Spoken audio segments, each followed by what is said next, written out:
Actual test. Listening test. Test 1. You will hear a number of different recordings and you will have to answer questions on what you hear. There will be a time for you to read the instructions and questions and you will have a chance to check your work. All the recordings will be played once only. The test is in 4 sections. Write your answers in the listening question booklet. At the end of the test, you'll be given 10 minutes to transfer your answers to an answer sheet.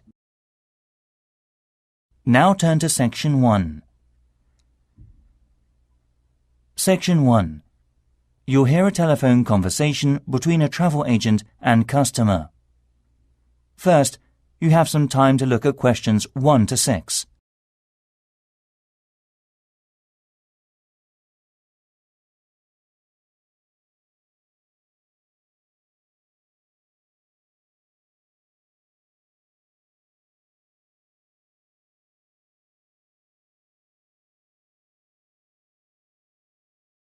You'll see there is an example which is done for you. On this occasion only, the conversation relating to this will be played first. Hello, this is the National Express Transport Information Service Centre at London Heathrow Airport. May I help you? Hi, good afternoon. I'm calling from New York. I'm flying to Heathrow Airport on Friday and I need to get to a town called Bath. Could you tell me how I can get there? Destination is called Bath, so Bath has been written on the form. Now we shall begin.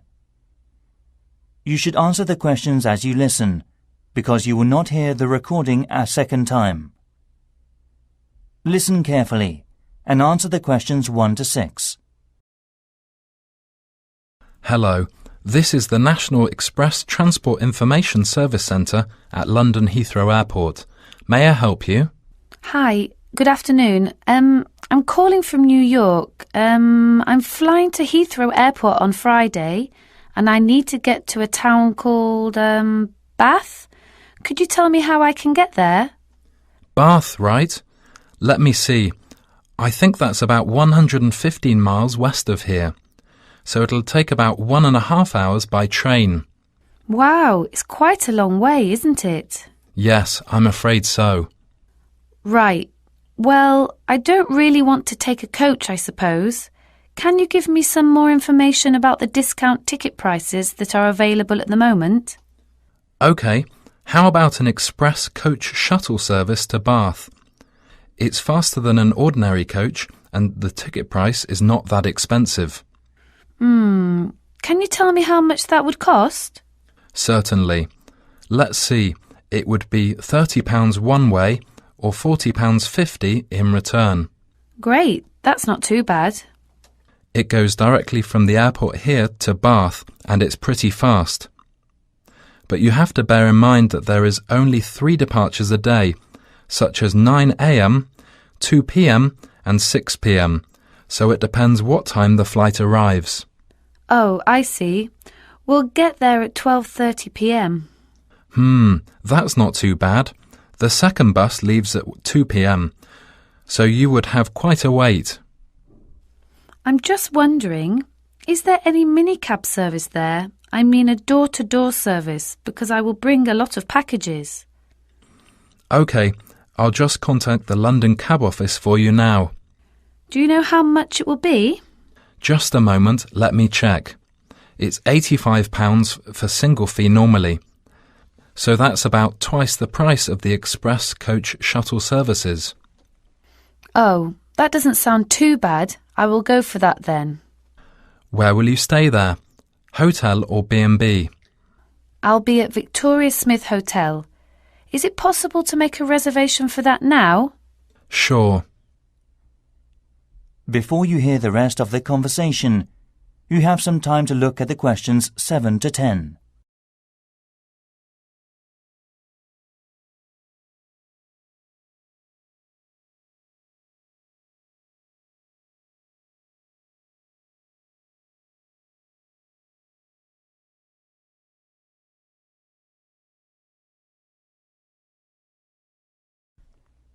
Now listen and answer questions 7 to 10.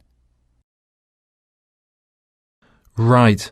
So what date do you want to book this for? I will arrive there on Friday, the 10th of October. And this is just one person or... 2 people, me and my sister. Right. Your arrival time will be 12:30 p.m. What sort of credit card will you be using? I'm a Visa card holder. Could I have your 16-digit card number, please? OK, let me see. 6606 7707 1212 0008. No problem. And what's your name, please? Olivia Turner. That's TURNNER. OK. Thank you, madam. Could you tell me the hotel address, sir? OK. 115 Victoria Smith Hotel, Trowbridge Street, Bath. And the postcode, please? BA2 6AY. Lovely. Thank you. OK, that seems to be everything. Have a nice trip, madam. Yes. Bye. Thank you for your help. You're welcome. Goodbye. That is the end of section 1. You now have half a minute to check the answers.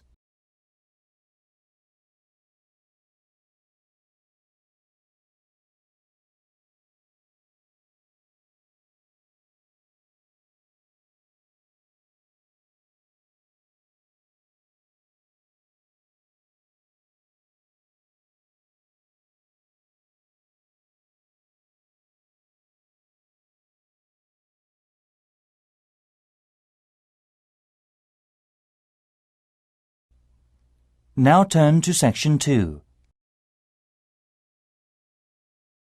Section 2.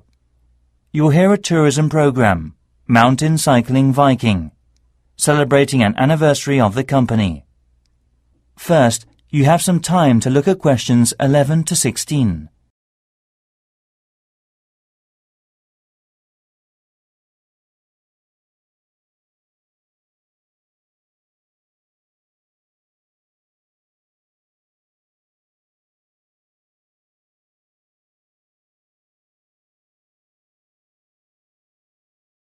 Now listen carefully and answer the questions 11 to 16. Thank you for visiting our company, Mountain Cycling Viking. This evening we will be celebrating our anniversary. Actually, we are so happy to see many people in the conference room. Let me start by giving you some information about the company and a brief history. The company was launched 50 years ago. It initially opened as a wholesale, selling mountain cycling equipment, and then from 30 years ago, it introduced a range of attractive cycling courses in the UK and started organising cycling holidays. Over the years, the company has developed and grown considerably, and since 2000 has been offering family cycling holidays all around Europe. If you go on a cycling holiday with us, you'll have the opportunity to choose from hundreds of different sites. Nowadays, we manage 53 sites in rural Germany. We also have a number of promotions taking place in France. We are also making plans to expand into Scandinavia. All of our sites have been upgraded, and we plan to launch more each year. We are so proud to offer spectacular sites and facilities for the whole family to enjoy. Also, parents who want to enjoy a holiday with their young children need not worry about keeping them occupied during the day, as we have a lot of bicycles and equipment available for children under 8. Our kids program is organised and run by our well-qualified and professional staff and coaches. Each day the kids start with a short warm-up course and cooling down course that is no more than 5 kilometres in a rural area not far from the central city. This program includes an emergency first aid course and some bicycle repairs training. In the evening, there are different events to enjoy by the campfire, such as singing or dancing with refreshments. We have a no-noise rule after 10 p.m. So all children's events normally finish at 9 p.m. Security guards patrol the campsites from 10 p.m. until 7 a.m. the next morning. The Mountain Cycling Viking also deeply wants all customers to register as members. If you haven't joined the company's membership scheme yet, when you apply, you can get a 20% discount on all charges, including the insurance fee. Also, you'll receive the company's monthly newsletter and promotional leaflets. There are many advantages to choosing Mountain Cycling Viking and to recommending it to your friends and relatives. As a regular customer, you'll be kept informed of special events for the holiday season, and the friends who you recommend can get a 15% discount on things such as luxury camping facilities. In return, we'll offer you a souvenir. Before you hear the rest of the program, you have some time to look at the questions 17 to 20.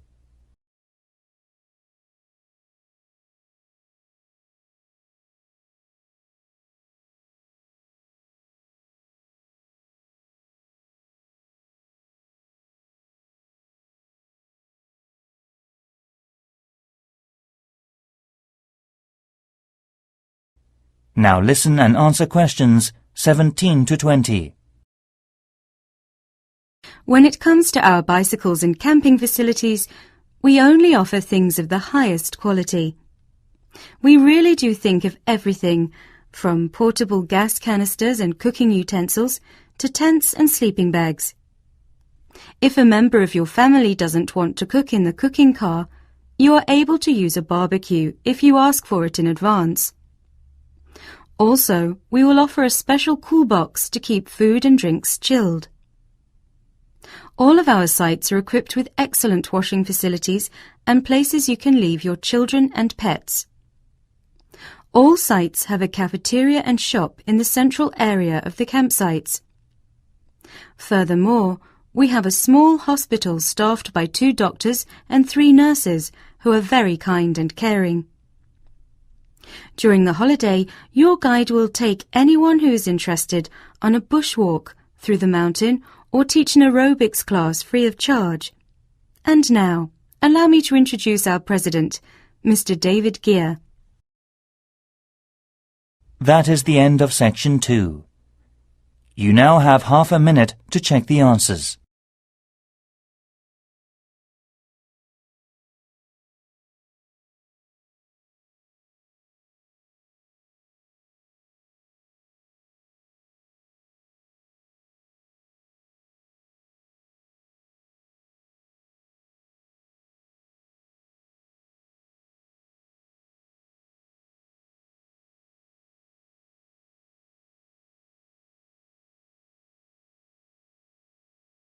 Now turn to Section 3.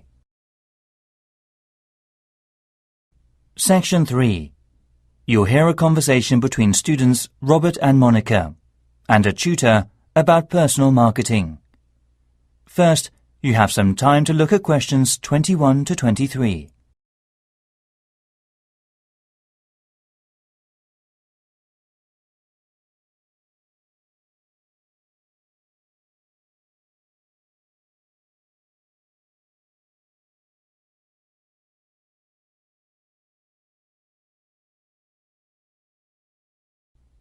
Now listen carefully and answer the questions 21 to 23. You've been looking at different styles of personal marketing in small companies and the workplace in the UK. So how's the coursework going, Robert? Well, I've been looking at why some people decide to run their own business. Market research shows that personal management is a critical area. When you think about any small business, it is usually a family business. They are also trained and developed as a group. Of course, they may have different ideas, but these ideas are based on their experiences and education. So it is critical that all members are able to brainstorm with each other. So what do you think about differences of opinion in the workplace? I think that there are many reasons why this can occur. The research particularly focuses on personality managing within a small company. Actually, it clearly shows the difference between men and women in terms of their methods and solutions at work.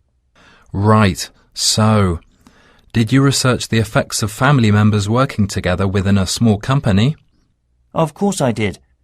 One advantage of this is being able to share thoughts and ideas with others in a way that stimulates the mind and helps save money. However, unfortunately, each new idea can cause controversy between employees and cause problems in marketing and management. Before you hear the rest of the conversation, you have some time to look at the questions 24 to 30.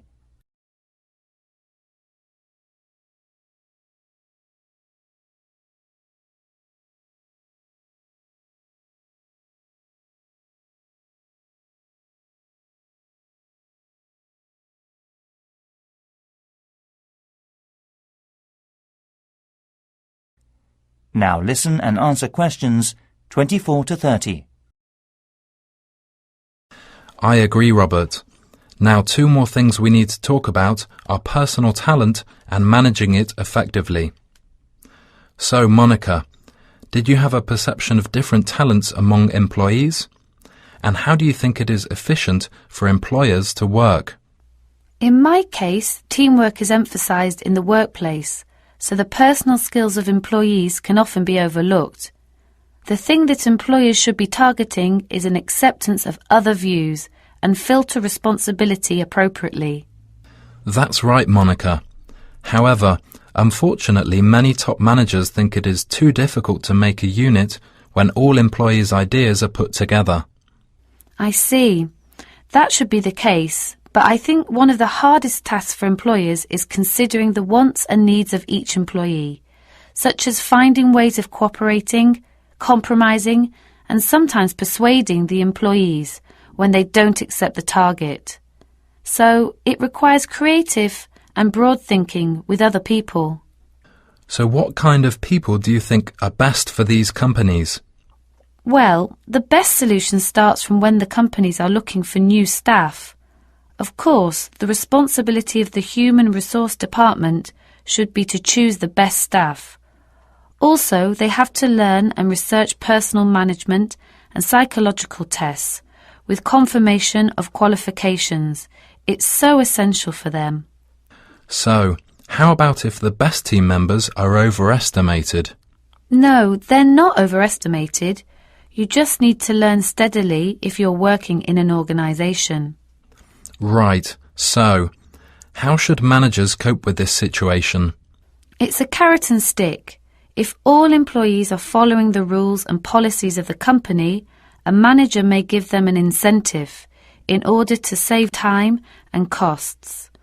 Also, the incentive can be either a working condition they want to change or money.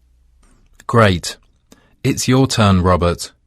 How important is it for a manager to be a good performer? Managing CEO means not only sharing all employees' thoughts, but also understanding the culture of the organisation. Actually, there needs to be a balance between creative minds and personal decisions during working time. Exactly. Well done, Robert. Thank you, sir. Clearly, sometimes it is hard for the managing CEO to control the system. For instance, they should manage the changes in the workplace caused by crisis or loss with caution. Right. Sometimes certain situations cause problems for the future management of the company. Do you follow me, Robert? Yes, I do. Actually, I have one more thing to say about high stress levels in the workplace. It takes time for a balance to be found between employers and employees. That's a very interesting idea. So, let's move on and talk about the marketing mix. That is the end of section 3. You now have half a minute to check the answers.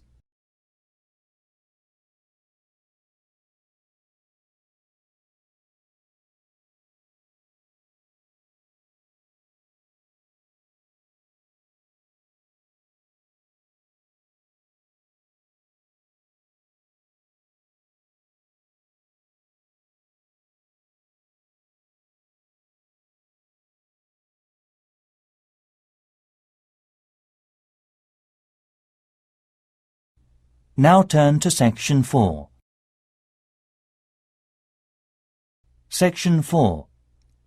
You'll hear part of a lecture given by Archaeology about art of Incan civilization.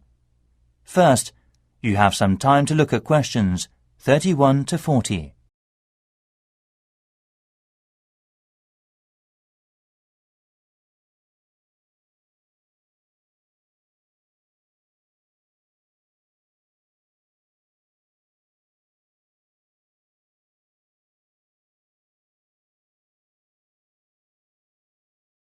Now listen carefully and answer the questions 31 to 40. Good morning, everyone. The first workshop is in preparation for our anthropological fieldwork in the Incan civilization of South America. We are so happy to have received funding for separate studies for this field trip from our organization. So I shall expect over 90% attendance from you. In this workshop, I'm going to begin by offering a brief introduction to contemporary studies on wall painting, and in the second part, I'm going to show some examples of fieldwork, so please listen carefully. I'm going to focus on interpretations of wall painting art in Peru. Fortunately, we are going to explain an area where you can find some of the most critical sites in the world. And I deeply hope to show you how they were made. This is the first and most important chapter we must study. In Peru there are both engravings and paintings. Many of the engravings show totemism, and most historians tend to think that the purpose of these was complicated and mixed. This wall art was like a museum guidebook with pictures to teach students about the artworks. They represent nature, sun, moon, wind, water, fire, and so forth. However, there were several mysteries. When you first see a typical Inca engraving or painting, you can see that the traps are sophisticated. There are tracks for the movement of nature. Today we'll learn how to make tracking. Now, there are two more things to consider. Why are some of the engravings of natural phenomenon very delicate but clearly ideological and others realistic? Another mystery is some of the realistic natural phenomenon that's in the engravings. For instance, some have god faces. Many researchers now think that these are pictures that were engraved by the craft masters. They believed they could use the providence of nature they had drawn so the hunters could then mimic them for prosperity. Most historians thought that the visitors looked at the wall paintings to understand their origins and solve the puzzles of the art and culture of the pictures. Now many scholars believe that the wall art was more about enchantment, and we'll learn more about them next session. In the third part of the workshop, I'd like to explain some of the implications of our explored prehistoric site and understanding the wall arts. We're going to visit lots of sites related to them. The single largest problem at these sites is visitors unintentionally touching and scratching the wall paintings.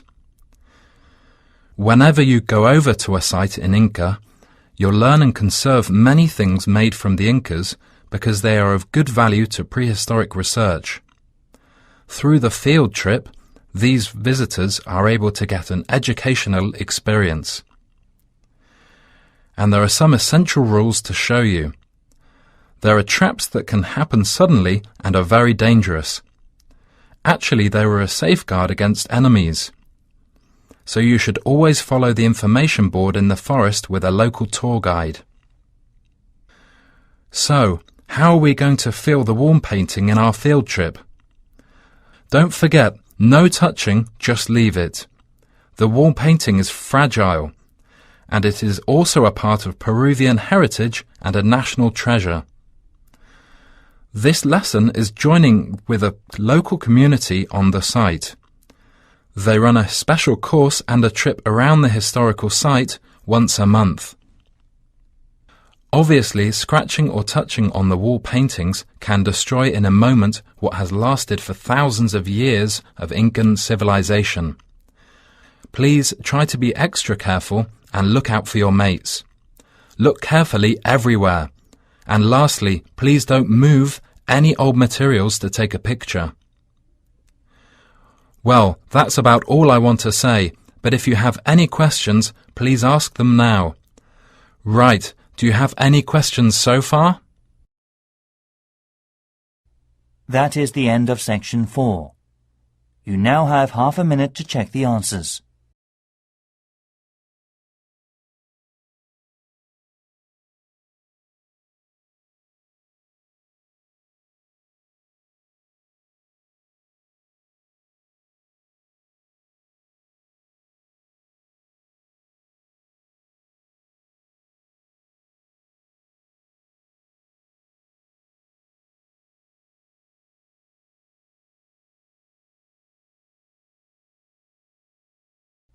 That is the end of the listening test. In the IELTS test, you'll now have 10 minutes to transfer your answers to the listening answer sheet.